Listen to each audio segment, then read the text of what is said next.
अस्सलाम वालेकुम स्टूडेंट्स, नया क्या हाल। अच्छा स्टूडेंट, आज हम स्टार्ट करने जा रहे हैं एफएससी पार्ट 1 का चैप्टर नंबर 5, जिसका नाम हमारे पास है सर्कुलर मोशन। स्टूडेंट, बहुत ही इंपॉर्टेंट और बहुत ही इंटरेस्टिंग और बहुत ही कंसेप्चुअल चैप्टर है ये। अगर आपने मालूम करना है कि किसी को कितनी फिजिक्स आती है तो आप इस चैप्टर में से सर्कुलर मोशन में से उससे क्वेश्चन पूछ लें। अगर तो वो क्वेश्चन का जवाब दे दे तो उसका मतलब है उसकी फिजिक्स अच्छी है। अब आप ये क्वेश्चन तो नहीं कर सकते ना कि एंगुलर डिस्प्लेसमेंट क्या है, एंगुलर वेलोसिटी क्या है, सेंट्रीपिटल फोर्स क्या है। ये तो सबको ही आते हैं। इन बातों में इस चैप्टर में ढेर सारे कंसेप्ट छुपे होते हैं जो कि अक्सर स्टूडेंट मिस कर जाते हैं। तो इंशाल्लाह हम हर एक कंसेप्ट के ऊपर बात करेंगे। आपको फील आ जाएगा कि ये चैप्टर सर्कुलर मोशन का असल मीनिंग और असल मतलब क्या है। जो आज का हमारा पहला टॉपिक है वो हमारे पास है एंगुलर डिस्प्लेसमेंट। सबसे पहले हम देखेंगे कि एंगुलर डिस्प्लेसमेंट है क्या, क्या इसका असल मीनिंग है, क्या इसका यूनिट है। और देन एक जो है ना स्टेटमेंट बुक के ऊपर लिखी हुई है कि जो एंगुलर डिस्प्लेसमेंट है ये हमारे पास वेक्टर होता है, लेकिन स्मॉल एंगल के ऊपर ये वेक्टर होता है। अब इसका क्या मतलब है, हम इसको भी डिटेल से समझेंगे कि ये इस लाइन का क्या मतलब है। उसके यूनिट और एंड पे ई कैट और एम कैट के न्यूमेरिकल के ऊपर भी हम डिटेल से बात करेंगे। तो मेरा नाम जाहिद इमरान और आपका है चैनल फिजिक्स एकेडमी। तो चलें शुरू करते हैं एंगुलर डिस्प्लेसमेंट। तो स्टूडेंट, एंगुलर डिस्प्लेसमेंट है, नाम से ही पता चल रहा है एंगुलर मतलब कि जो भी इस चैप्टर में इस टॉपिक में जो भी बात होगी वो सर्कुलर मोशन के रिलेटेड ही होगी। हम सर्कुलर मोशन के इर्द गिर्द ही घूमेंगे। डिस्प्लेसमेंट हमने पिछले चैप्टर में डिटेल्स देखा था कि डिस्प्लेसमेंट क्या होता है। दो पॉइंट्स के दरमियान कम से कम फासला, जो दो पॉइंट्स के दरमियान मिनिमम डिस्टेंस हो उस डिस्टेंस को हम डिस्प्लेसमेंट का नाम दे देते हैं। अब इकट्ठा आ गया है एंगुलर डिस्प्लेसमेंट। तो सिंपली इसका मतलब ये है एंगुलर डिस्प्लेसमेंट जब भी कोई ऑब्जेक्ट सर्कुलर मोशन में मूव कर रहा है, सर्कुलर पाथ के ऊपर मूव कर रहा है, तो वो सर्कुलर पाथ के ऊपर मूव करने की वजह से वो वाला ऑब्जेक्ट जो सेंटर में एंगल बनाता है खास टाइम के इंटरवल में, उस एंगल का नाम ही हमारे पास एंगुलर डिस्प्लेसमेंट है। क्या स्टूडेंट, दोबारा सुन लें, हमारे पास एंगुलर डिस्प्लेसमेंट क्या है, जब भी कोई ऑब्जेक्ट सेंटर सर्कल में मूव करता है, सर्कुलर पाथ में मूव करता है, तो वो सर्कुलर पाथ में मूव करने की वजह से खास टाइम के इंटरवल में जो इस एक्सिस के साथ सेंटर के ऊपर एंगल बनाता है, उसी एंगल का नाम हमने रख दिया एंगुलर डिस्प्लेसमेंट, जो कि ये बताता है कि कितना हमारे पास उस ऑब्जेक्ट ने सर्कुलर मोशन में मूव किया। ये एंगुलर डिस्प्लेसमेंट की डेफिनेशन है। और अगर हम इसको डिनोट करें तो इसको हम डिनोट कर सकते हैं एंगल थीटा से। ये हमारे पास इसकी डोनेशन होती है, हम इसको इस तरह डिनोट कर सकते हैं। अब अगली बात ये है कि क्या इसका मतलब है। अगर फ़र्ज़ करो कोई ऑब्जेक्ट सर्कुलर मोशन में मूव कर रहा है, हमने कहा कि जो सर्कुलर मोशन में मूव करता है वो एंगल बनाता है, उसी एंगल को हमने एंगुलर डिस्प्लेसमेंट का नाम दे दिया। अब हम इसको समझते हैं कि क्या इसका मीनिंग है। सपोज करो हमारे पास कोई ऑब्जेक्ट सर्कुलर मोशन में मूव कर रहा है, यहाँ से हमने उसको ऑब्जर्व करना स्टार्ट किया और जैसे ही यहाँ पर पहुँचा तो हमें पता चला कि उसने इतना एंगल कवर कर लिया, 90 का एंगल उसने इधर से लेकर इधर तक कवर कर लिया। तो जैसे ही हमारे पास एंगल की वैल्यू 90 आएगी तो हमें फ़ौरन पता चल जाएगा कि उस ऑब्जेक्ट ने सर्कुलर मोशन में कितना डिस्टेंस कवर किया है, इधर से लेकर इतना। मतलब कि वो सर्कुलर मोशन में इतना पाथ उसने, ये वाला पाथ उसने सर्कुलर मोशन में कवर किया है। अगर एंगल की वैल्यू आ जाए 360, तो जैसे ही इस एंगल की वैल्यू 360 हमें पता चलेगी तो हमारे जहन में फौरी आइडिया हो जाएगा कि उस ऑब्जेक्ट ने इधर से लेकर एक कंप्लीट इस पाथ के ऊपर चक्कर कंप्लीट कर लिया है। हमें फौरी पता चल जाएगा कि उस ऑब्जेक्ट ने एक चक्कर सर्कुलर मोशन में कंप्लीट कर लिया है। तो इसी ही चक्कर को, इसी डिस्टेंस को जो कि सर्कुलर पाथ के ऊपर हो रहा है, उस क्वांटिटी को बताने के लिए जो चीज़ हमारे पास आई उसी का नाम एंगुलर डिस्प्लेसमेंट है, जिसको हमने एंगल से डिनोट कर दिया। ये तो था एंगुलर डिस्प्लेसमेंट की डेफिनेशन। अब अगली बात, इंपॉर्टेंट जो बात है इस एंगुलर डिस्प्लेसमेंट और सर्कल के बारे में, अब हम उसको देखते हैं। स्टूडेंट, याद रखना हमेशा जो सर्कुलर मोशन है ये 2D मोशन होती है। हमेशा सर्कुलर मोशन जो होती है वो 2D मोशन में होती है, प्लेन में मोशन होगी। अब इसका क्या मतलब, पार्ट तो हम लेते हैं कि सर्कुलर मोशन 2D मोशन है। क्या इसका मतलब है, तो पहले तो देखते हैं कि 2D मोशन क्या है। 2D मोशन वो वाली मोशन होती है जिसमें एक ही वक्त में ऑब्जेक्ट एक्स में भी मूव करे और उसी टाइम ऑब्जेक्ट वाई में भी मूव करे, तो उस मोशन को हम 2D मोशन कहते हैं। जैसा कि प्रोजेक्टाइल मोशन थी, पिछले तीसरे लैब चैप्टर में हमने डिटेल से देखा था कि प्रोजेक्टाइल मोशन क्या होती है, वो भी एक 2 डायमेंशनल मोशन थी। इसी तरह जो सर्कुलर मोशन होती है वो भी 2 डायमेंशनल मोशन होती है। ऑब्जेक्ट एक ही वक्त में एक्स में भी मूव करता है और वाई में भी मूव करता है। अगर हम इसी ऑब्जेक्ट की बात कर लें यहाँ से, अगर हमने देखना ऑब्जर्व करना है कि ऑब्जेक्ट ऐसे मूव कर रहा है, तो हमने देखा जैसे ही ऑब्जेक्ट इधर पहुंचा, ये उसका एक्स एक्सिस है। स्टूडेंट ये हमारे पास जो व्हाइट बोर्ड है ये प्लेन की फॉर्म है, ये 2D की फॉर्म में है। ये उसका एक्स एक्सिस, ये वाई एक्सिस है उसका ये वाला, और ये उसका ऐसे एक्स एक्सिस है। ये 2D में हमारे पास प्लेन बना है और देखो सर्कल भी हमारे पास 2D में ही बना है। अब जब ऑब्जेक्ट इस सर्कुलर मोशन में मूव करता है, तो अगर वो इधर है तो हमारे पास उसने एक्स में इतना मूव किया और वाई में इतना। जैसे ही ऑब्जेक्ट इधर आया तो एक्स में उसने इतना डिस्टेंस कवर किया और वाई में उसमें इतना। जैसे ही ऑब्जेक्ट इधर आया तो एक्स में उसने इतना, वाई में उसने इतना। जैसे ही ऑब्जेक्ट इधर आया तो एक्स में उसने इतना, वाई में उसने इतना डिस्टेंस कवर किया। जैसे ही ऑब्जेक्ट इधर आया एक्स में उसने इतना और वाई में उसने इतना डिस्टेंस कवर कर लिया। देखो जैसे जैसे ऑब्जेक्ट मूव कर रहा है सर्कुलर मोशन के ऊपर, सर्कुलर पाथ के ऊपर, तो वो एक्स और वाई दोनों में मूव कर रहा है एक ही वक्त में। ये होता है 2D मोशन का मतलब कि सर्कुलर मोशन हमेशा 2D होती है और हमेशा प्लेन में होती है, और सर्कल हम ड्रा भी प्लेन के ऊपर ही कर सकते हैं।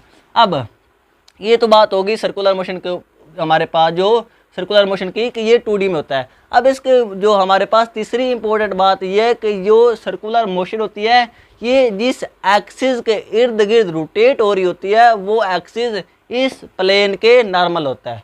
अब हम इस बात को समझते हैं कि ये हमने जो बात की है कि एक्सिस ऑफ रोटेशन, जिस एक्सिस के इर्द गिर्द सर्कुलर मोशन हो रही होती है वो इस प्लेन के नॉर्मल में होता है। इसका क्या मतलब है, पहली बात तो यह है कि एक्सिस ऑफ रोटेशन ही क्या है।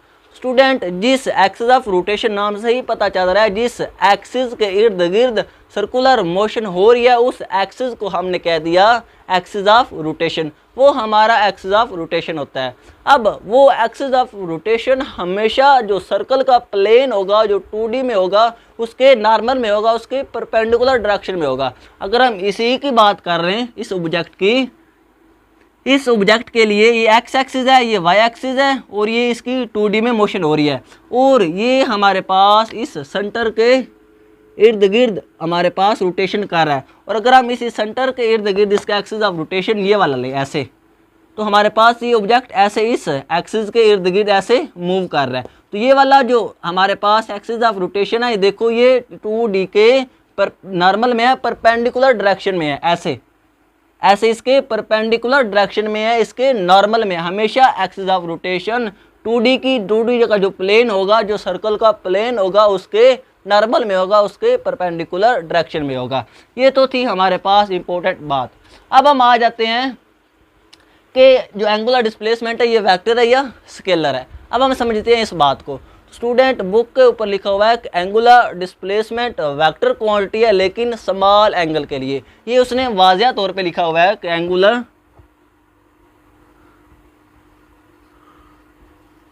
डिस्प्लेसमेंट एक वेक्टर क्वांटिटी है। मान वो गया है कि ये है वेक्टर, लेकिन आगे उसने ये शर्त लगा दिया है कि फॉर स्मॉल एंगल, उसने आगे ये कंडीशन लगा दिया है कि स्मॉल एंगल के लिए एंगुलर डिस्प्लेसमेंट वेक्टर होगा। अब इसका क्या मतलब है, इसको हम समझते हैं।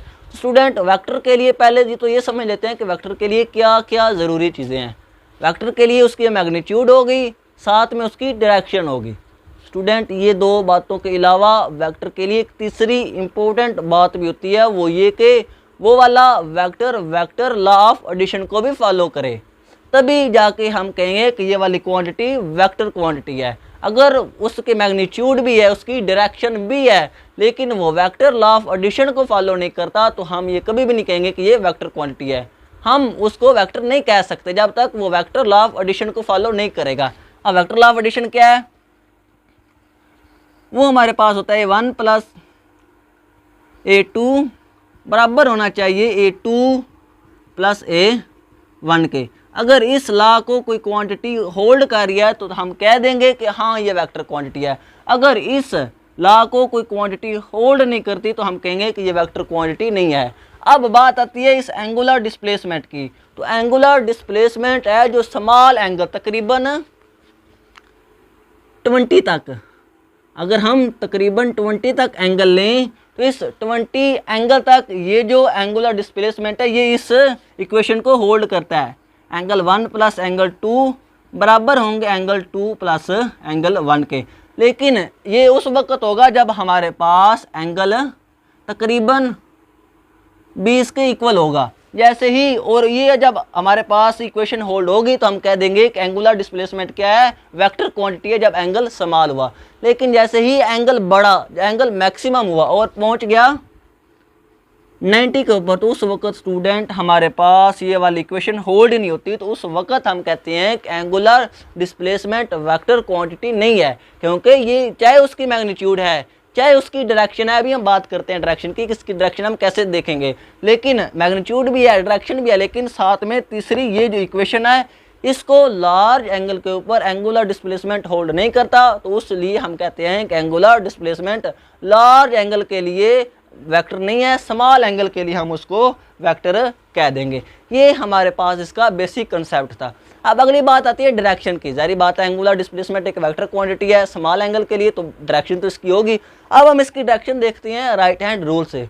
हमारे पास राइट हैंड रूल से हम इस ऑब्जेक्ट की जो कि सर्कुलर पाथ में मूव कर रहा है उसकी डायरेक्शन फाइंड कर सकते हैं। अगर तो हमारे पास इस ऑब्जेक्ट की जो मोशन है वो क्लॉकवाइज हो, ऐसे क्लॉक भी तो ऐसे मूव करता है ना, ऐसे। अगर तो इसकी क्लॉकवाइज हमारे पास मोशन हो तो उस वक्त हम कहेंगे कि एंगुलर डिस्प्लेसमेंट नेगेटिव है। क्लॉकवाइज डायरेक्शन में एंगुलर डिस्प्लेसमेंट की वैल्यू नेगेटिव आती है।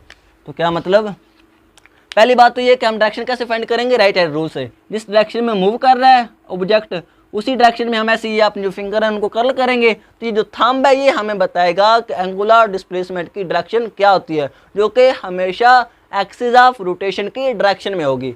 डायरेक्शन एंगुलर क्वांटिटीज़ की हमेशा एक्सिस ऑफ रोटेशन की डायरेक्शन में होगी। याद रखना, हम जैसे जैसे आगे बढ़ते जाएंगे हमने बहुत सारी एंगुलर क्वांटिटीज़ को देखना है, उन सब की डायरेक्शन हमारे पास एक्सिस ऑफ रोटेशन के इर्द गिर्द ही घूमती है।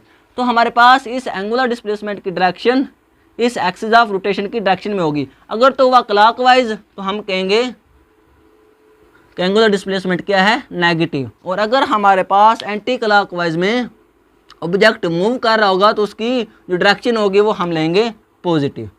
उस वक्त हम लेंगे उसकी डायरेक्शन पॉजिटिव। अगर हमारे पास ये क्लॉकवाइज के लिए और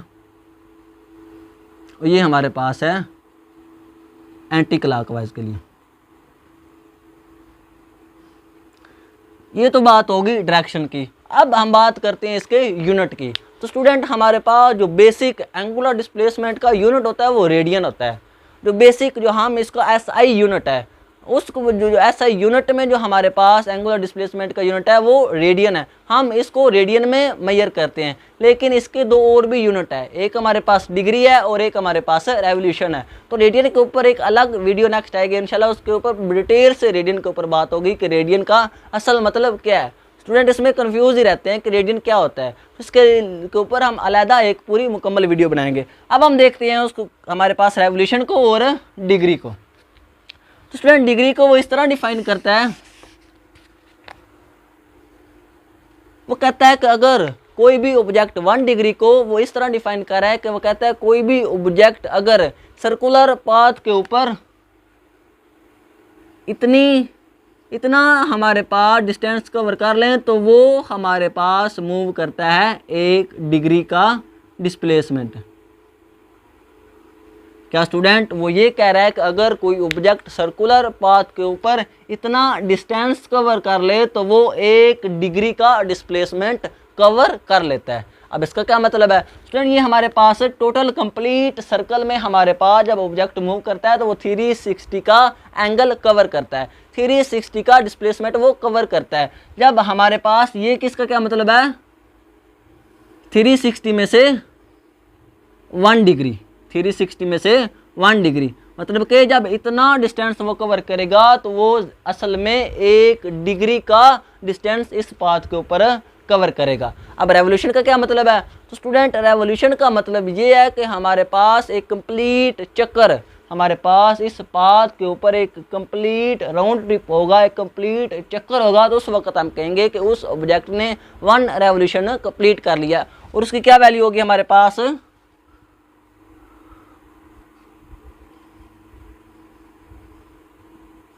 वो हमारे पास होगा 360 डिग्री के इक्वल। 1 रेवोल्यूशन हमेशा एक कंप्लीट चक्कर बराबर होगा 360 एंगल के इक्वल। ये तो थी हमारे पास एंगुलर डिस्प्लेसमेंट के हमारे पास रिलेटेड इंपॉर्टेंट बातें। अब हम देखते हैं कि इसके रिलेटेड जो इंपॉर्टेंट न्यूमेरिकल पूछा जाता है हम उसको देखते हैं। अब आप तो कह रहे होंगे कि फार्मूला हमने पढ़ा कोई नहीं है, न्यूमेरिकल कहाँ से आ गया? स्टूडेंट देखना हमारे पास न्यूमेरिकल इसमें से वो किस तरह पूछ सकता है। वो ये कह रहा है कि हमारे पास एक इक्वेशन है, ये उसने स्टेटमेंट दे दिया है। वो ये कहता है कि हमारे पास ये एंगुलर वेलोसिटी है,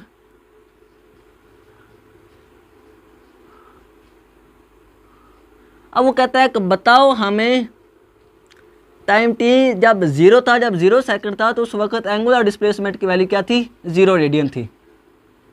अब वो कहता है कि बताओ जब टाइम हुआ 2 सेकंड का, तो बताओ कितनी एंगुलर डिस्प्लेसमेंट की वैल्यू होगी, एंगुलर डिस्प्लेसमेंट कितना होगा। अब हम देखते हैं इस बात को। और साथ में वो ये भी कहता है कि बताओ रेवोल्यूशन की भी आप वैल्यू बताओ कि रेवोल्यूशन हमारे पास कितनी आएगी। अब ये हमारे पास इंपॉर्टेंट न्यूमेरिकल है, इक्वेशन उसने दे दी है, टाइम उसने पहले कहा कि जब 0 था तो हमारे पास एंगुलर डिस्प्लेसमेंट भी 0 था। जब वो कहता है टाइम 2 सेकंड हुआ तो बताओ हमारे पास एंगुलर डिस्प्लेसमेंट की क्या वैल्यू आएगी। देन वो कहता है कि रेवोल्यूशन की भी वैल्यू हमें बताओ। तो अब हम इन चीज़ों को मद्देनज़र रखते हुए अपने मतलूबा चीज़ों को निकालते हैं। तो हमें पता कि एंगुलर वेलोसिटी की क्या वैल्यू होती है, ये हमें पता कि एंगुलर वेलोसिटी इसके इक्वल होती है। अब यहाँ से हमें चाहिए ये वाली चीज़, हमें एंगुलर डिस्प्लेसमेंट चाहिए ना स्टूडेंट, तो ये हम अलग कर लेते हैं अपनी चीज़। तो ये ऐसे आ गई, ये इधर आके मल्टीपल हो जाएगा। अब जब भी हमने डेरिवेटिव को ख़त्म करना तो हम दोनों तरफ क्या लेते हैं? इंटीग्रेशन दोनों तरफ लेते हैं। तो ये हमारा बन जाएगा डी एंगल और ये हमारा बन जाएगा ओमेगा डी टी। अब हमारे पास इंटीग्रेशन को सॉल्व करते हैं। तो स्टूडेंट हमेशा जो 1 होता है, जो कांस्टेंट होता है, उसकी इंटीग्रेशन जिस हिसाब से ले रहे होते हैं वेरिएबल के, वो वाली ही वेरिएबल उस कांस्टेंट की इंटीग्रेशन होता है। यहाँ पे 1 है तो 1 की इंटीग्रेशन हमारे पास क्या आएगी? हमारे पास क्या आएगी? टाइम हमारे पास कितना है? 0 से लेकर 2 सेकंड तक है। तो ये हमारे पास ये 0 और ये 2, ये एंगुलर डिस्प्लेसमेंट की स्टूडेंट वैल्यू है। एंगुलर डिस्प्लेसमेंट 2 सेकंड के ऊपर कितना होगा और 0 के ऊपर कितना होगा। तो ये हमारे पास आ गई एंगल, 1 का एंगल आ गया। ये हमने अपर लिमिट पुट की, ये हमने लोअर लिमिट पुट की, इधर हमने ओमेगा की वैल्यू पुट की, वो वाली वो कितनी है? t² प्लस 2t प्लस 2, ये इंटीग्रेशन है 0 से लेकर 2 तक, और ये हमारे पास आ गई dt। हमारे पास ये जब ऐसे आ गया upper limit minus lower limit, ये हम इंटीग्रेशन कर लेते हैं। तो हमें पता कि इंटीग्रेशन में हमारे पास जो पावर होती है उसमें 1 का इजाफा हो जाता है, और वहीं जो पावर होती है वो हम ऐड करके नीचे लिख देते हैं। तो ये 2 है, इसमें जब हम 1 पुट करेंगे तो ये बन जाएगा t3, और यही हमारे पास पावर है नीचे आ जाएगी, प्लस ये t²। जब ये नीचे 2 आएगा तो ये 2 और ये 2 आपस में कैंसिल हो जाएंगे, तो पीछे हमारे पास सिर्फ t2 ही बन जाए, t² ही बच जाएगा। और ये कांस्टेंट है, जिस तरह इधर 1 था तो हमने एंगल लिख दिया। अब ये 2 है तो ये भी कांस्टेंट है, और जो 2 की कांस्टेंट की इंटीग्रेशन होगी वो वेरिएबल ही होगा। तो ये 2 ऐसे ही आ गया, और साथ में t1 की इंटीग्रेशन आ गई, और ये हमने लिमिट पुट कर दी। ये 2 है और ये हमारे पास है 0। अब हम इसको सोल्व कर लेते हैं। अब वो कहता है कि ये एंगल जब 0 था तो उस वक्त हमारे पास कितना हमारे पास डिस्प्लेसमेंट था एंगुलर 0, तो ये हमारे पास 0 आ जाएगा। तो एंगुलर डिस्प्लेसमेंट 2 सेकंड के ऊपर आ जाएगा। जब हमने अपर लिमिट पुट की तो ये हमारे पास आ जाएगा, ये हमारे पास आ जाएगा 8 3 प्लस ये 4 आ जाएगा, और ये भी हमारे पास 2 आ जाएगा, 4 आ जाएगा। और जब हम लोअर लिमिट पुट करेंगे तो ये भी 0, ये भी 0 और साथ में ये भी 0 हो जाएगा। अब हम इसको सोल्व कर लेते हैं। तो ये 8 3 प्लस 8 हमारे पास, जब हम इसको सोल्व करेंगे तो ये हमारे पास 8 प्लस 24 नीचे 3 आ जाएगा। और फाइनली हमारे पास जो वैल्यू आई एंगुलर डिस्प्लेसमेंट की 2 सेकंड के ऊपर, वो हमारे पास आई 32/3 रेडियन। अब बात इतनी नहीं है, उसने आगे ये भी क्या कि रेवोल्यूशन को भी आप कैलकुलेट करो कि रेवोल्यूशन की क्या वैल्यू आती है। स्टूडेंट याद रखना, अगर हमने रेडियन में रेवोल्यूशन निकालना है तो उसकी वैल्यू हमारे पास आती है ओवर 2 पाई, और ये हमेशा जो एंगल होगा ये हम रेडियन में लेंगे। अब जब हम वैल्यू पुट करते हैं एंगल की, ये हमने एंगल रेडियन में निकाला ना स्टूडेंट, तो अब हम ये वैल्यू पुट कर देते हैं इधर, डिवाइडेड बाय 3 और साथ में ये 2 पाई आ गया। अब ये हमारे पास कैंसिल हो जाएगा, ये हमारे पास बनेगा,